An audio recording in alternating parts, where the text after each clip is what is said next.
I've been looking for a way to play with Spidops EX for a very long time, and this Trap and Spread deck might be the most fun that I've had. Spidops EX is a 260 HP Grass-type Stage 1 Pokemon with the ability Trap Territory. Trap Territory means that your opponent's active Pokemon has an increased retreat cost, and if we have enough Spidops in play, and if our opponent doesn't play cards like Switch or Escape Rope, we can potentially lock some Pokemon into the active. Now, other decks have used cards like Leafeon EX, but instead, I want to use some cards that can spread some damage and take all of our prizes in one turn. To do that, we're going to play a couple of copies of Spectrier, a 120 HP Psychic-type basic Pokemon with the attack Night Footsteps. Night Footsteps for 1 Psychic Energy lets us choose 2 of our opponent's Pokemon and place 2 damage counters. That's not necessarily a super powerful attack, but when we consider the fact that Spectrier sets up another attacker in this deck, we might realize where we're going. Hisuian Braviary is the Pokemon that we really want to start attacking with.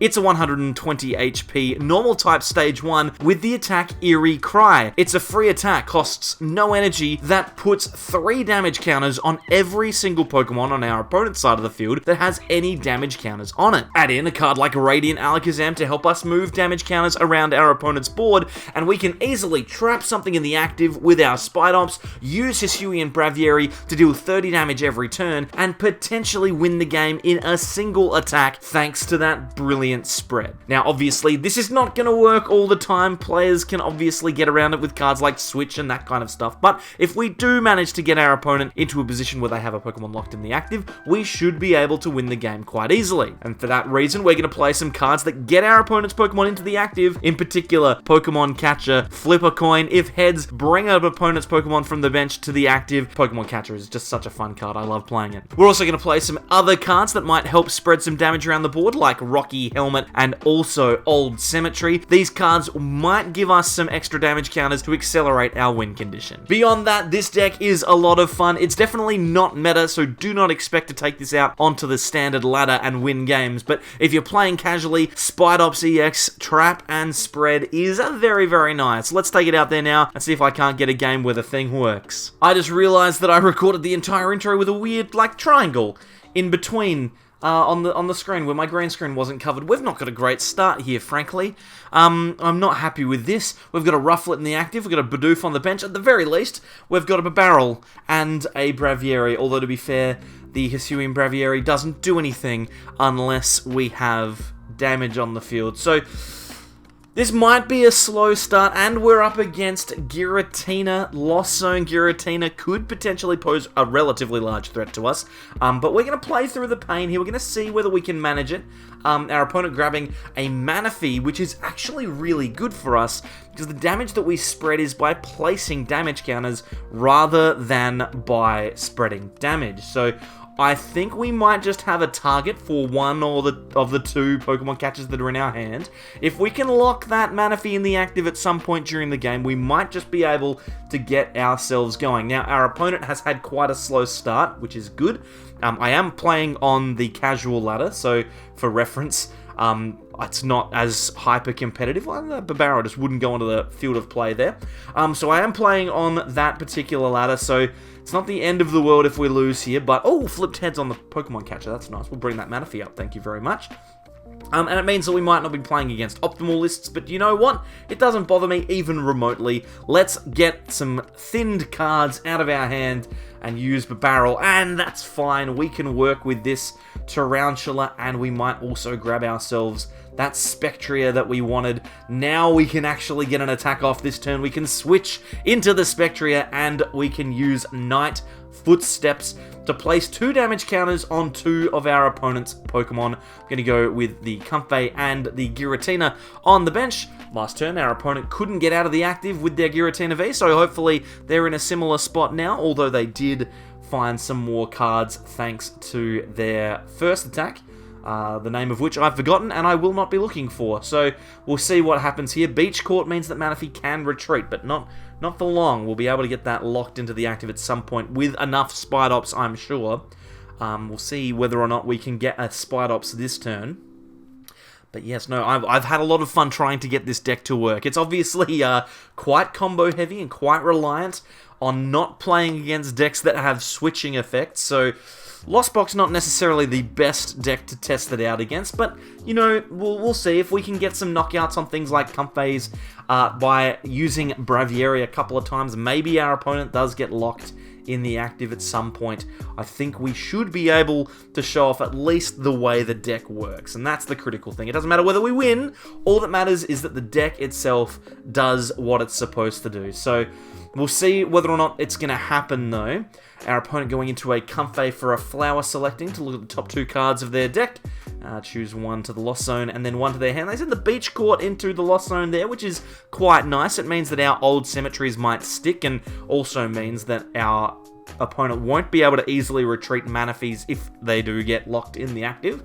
Obviously, we are waiting here, and it is our turn, so we're going to have a chance. We're going to try and flip this heads again on Pokemon Catcher. Let's see if we can't lock it in the active again. We get the heads again, so let's bring the Manaphy out to the active. We might as well just attach the Psychic Energy to the active and then draw 5. I'm looking for a supporter here. A draw supporter would be great. Thornton is not a draw supporter, but you know what? It's fine. We can Ultra Ball here if we want to, I think. We might Ultra Ball away the Thornton and the Psychic Energy, and we will grab ourselves that Spidops. It means that our opponent will have to attach to the Manaphy in the active to retreat. So, you never know, we might be able to just lock it in there. We'll Night Footsteps again. We'll play some damage counters on Pokemon that don't have damage already, and then put that Comfey within range of a single Eerie Cry. We might have to consider using that attack relatively soon to start putting some pressure on. But yeah, hopefully our opponent forgets that the Spidops effect is in play and they attach to something else, or again, they don't have Switch, which so far they haven't, but you never know. Worst case scenario, they come into the active with a Giratina, they knock out our active, we deal 2 more damage thanks to the Rocky Helmet, then we flip heads on the Pokemon Catcher again and it's all fine, right? So like, I wouldn't worry. It's gonna be fine. Don't stress about it, ladies and gentlemen. There's an energy attachment and it is onto the Giratina, so maybe, just maybe, we have ourselves a chance. If they don't play a Switch card, then we'll be going relatively well. Just, I want to make a 100% a sworn statement here. They're bricking. They are really struggling here. Like, they've got nothing. They've not played a supporter. They've passed the turn. Oh my goodness, it might just work. We might have a chance. Oh my goodness. Okay, let's see. What can we grab here with Klara? Nothing. Let's Industrious Incisors and see if we can't find another card. Professor's Research is pretty good. I like that here. Do I want to play it though? Oh, I really want to find more Spidops if I can. So let's play the Research. There's another Tarountula and an Old Cemetery. So every turn we get that little bit closer to being able to set up our big Spidops turn. Let's grab another Spectrier here. We might want to use that Night Footsteps attack to continue spreading damage with another Spectrier at some point. We will just place some damage here. We're at the point now where we probably should start attacking with the Braviary, but you know what? I like the fact that the Spectrier is in the active. We know that our opponent, if they do manage to switch, will take damage on that knockout because they'll take the damage from the Rocky Helmet. So I'm happy to leave it here. And we'll just keep spreading some damage, but obviously the Eerie Cry would give us some more significant power relatively soon, and we might want to use it. You just never know. And also, something that I didn't mention in the deck profile section of this video, we do have access to Spidops' attacks, right? Like, we can use Spidops' attack if we need to, because we've got Grass Energy in the deck. We haven't seen any yet, but we've got Grass Energy, and there's the Old Cemetery coming in handy for us. 20 more damage onto our opponent's Giratina V on the bench, thanks to that energy attachment, and we're going to see a Shred here, deals 160 damage, and then they take 20 more, so feeling pretty good here. We're in a position now where we can probably promote either of our attackers, frankly. I'm going to go with the Spectrier again. I'm just going to keep spreading damage. We want to place as much as we can, and obviously, if we can, we would love to be able to use a card like Pokemon Catcher one more time. Doesn't look like we're going to get the option to do so, but we can Nest Ball now for a Rufflet. Give ourselves another attacker if we need it. down the line. And now, if we want to, we could judge. I think we're just going to Night Footsteps here. We're going to place some more damage around. We're just going to very slowly work ourselves towards a position where 30 damage is going to be capable of taking some knockouts. It's important now, though, to start thinking about the fact that our opponent will be taking knockouts, because they've got all of the things that they need in play. So next turn, when we come in with our Braviaries, we'll be able to do, 90 damage across the board, which will be nice. We'll put 30 on each Giratina, and every time our opponent attaches energy with that Old Stadium in play, I am happy. Old Cemetery giving us some extra damage, which I'm a big fan of. Here's another shred, so they take another prize. Now the pressure is on. The pressure is well and truly on, and we desperately want to find a way to lock that Manaphy in the active if we can. That would be our preference. A Boss's Orders would do that. The question is, how many switching cards have they used? Not many, frankly. So I think we're going to go for the Boss's Orders regardless. We're just going to hope that they whiff their cards, and then we are going to draw. We'll use our basic Psychic, our basic Grass Energy there on our Spidops, just in case we need to knock out a Giratina V. We'll deal 20 damage to ourselves, and then we'll use Eerie Cry, deal 30 damage to each of those Pokemon that have damage counters on them. We take the knockout on the Comfey, and the 2 Giratina V on the bench are getting just that much closer to being able to be knocked out by us. We obviously don't mind if they keep attaching like they're doing. What we do mind is if they switch from the active. We don't want them to switch out of the active here, if we can avoid it. And again, they've not played any supporters, so we are getting very, very lucky here. We've got ourselves an Ultra Ball, so now we can start going for a card like Alakazam to help us get some extra damage on the field. We've got Radiant Alakazam here, which we can throw down, and we can use our Industrious Incisors to draw some more cards. There's a Switch and a Raihan for us if we need it. Let's Painful Spoons and move some damage. I'm going to move a damage counter or 2 off of that Giratina and put it on the Cramorant. Maybe just, we'll put 2. It doesn't really matter. Just because we want to get some more power from our Eerie Cry. And we're getting closer. We're getting closer. And our opponent at the moment can't do anything, which is fantastic. If they do find a switch, which they may well do, then they get out of the active and they take a knockout. But they still need to take 3 prizes. We've got 5 prizes on the board potentially. And I tell you what, we might actually see a knockout in a turn or 2 here, depending on what our opponent does. There's another energy going into play, which means more damage with Old Cemetery. Everything working out for us here, frankly. This is perfect. The switch, okay, so they're going to get into the active, they're going to attack and knock out our Hisuian Braviary. So now we're in trouble, because 2 more attacks can theoretically end the game from our opponent here. They can knock out a Spidops EX, and then knock out a single prizer, and they'd simply win. So we have to find a way to get enough damage on the field. Did they just click Abyss Seeking? Well, that's not correct. I mean, that's never correct. They should never have done that. They should have just taken a KO. Maybe they're saying that they don't have a good enough hand and they need to draw cards, but come on, dude, you gotta do... Well, let's just assume then that we have been knocked out. I'm gonna judge anyway, because they would have drawn a prize, so they're down to 3 prizes. So we're gonna judge, then we're going to Eerie Cry. I don't think we need to do anything much else here. We can Painful Spoon some damage away if we want to. We can move it from, let's say, we'll move it from the Cram, we'll put it on the active, just to create a little bit more drama. We'll Eerie Cry here.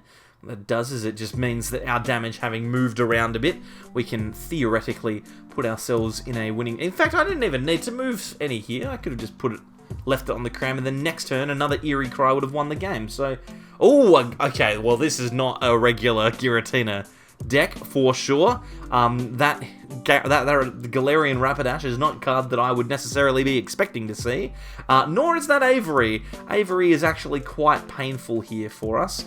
Although, to be fair, we can just get rid of our 2 Spidops at this stage, because we don't really need them, and all that they're doing is stopping us from winning the game, because our opponent could easily just knock it out. So we'll get rid of those, and hopefully in the next turn or 2 we can find another one to potentially lock something in the active if we need to. But I mean, if they don't evolve these Giratina Vs, I'm simply going to be using Eerie Cry to take the knockout on each of their opponent's Pokemon. It's that simple. And if they attack with the Giratina V, they're gonna get knocked out thanks to the hat, to the Rocky helmet that I've got on my Braviary. Good grief. Shred, they're just gonna take the knockout. Okay, so they knock themselves out. I take 2 prizes, they take 1. They didn't evolve. But now, because of that, I actually don't win the game next turn, believe it or not. Because I won't be able to deal enough damage to knock out that cram on the bench. It's a little frustrating, there's just simply not enough damage there. Maybe I should have just left it. I assumed that they'd evolve. I'd expect them to evolve in that position, and they just didn't, so that's okay. We're going to knock out the other Giratina this turn. It's going to be fine. We don't realistically need to do too much more here, so what we're going to do instead is we're just going to thin our deck. Nest Ball or Switch, both equally useful, I suppose. We'll get rid of the Nest Ball by playing it. We may as well just grab another Tarountula. We've got another Spidops, which is great. So we'll chuck that down. We may as well. We've got energy in our hand. We've got Old Cemetery as well. There's a whole bunch of stuff that we've got, frankly. We're just looking really, really good here. Put the Old Cemetery down and we'll draw a card. Seems reasonable. Industrious Incisors for another Old Cemetery. Fair enough. Oh, we probably should have attached that before we benched the Old Cemetery, but that's fine. And then we'll take the knockout on the Giratina V with our Eerie Cry. And we'll be 10 damage away from winning the game. I didn't expect this to work so well. I will say, again, my opponent hasn't necessarily done too well. They've been sitting on the other side of the field doing not a lot. But that's the casual ladder for you. And that's why I recommended at the very start of the video that you don't play this one unstandard, because you will definitely lose. Their first Colress of the game. They are in a position now where they've finally used a Colress's experiment. They should really be on 2 prizes remaining, but there's no way for our opponent to win the game next turn. This turn, they cannot take enough prizes to win here.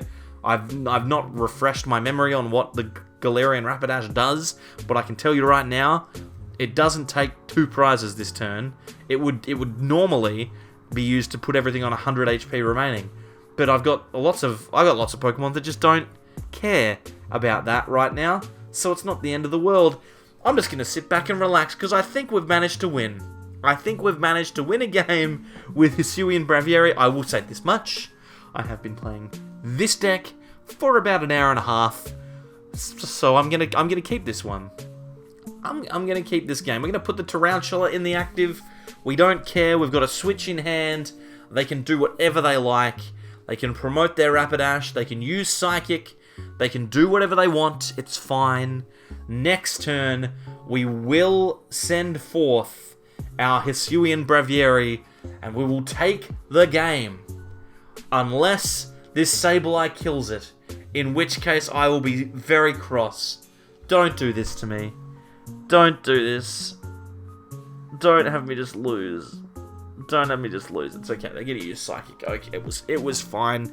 It was fine. We promote the Braviary, and we will win the game. Incredible, frankly. I'm so tired. You probably can see it. I'm so tired.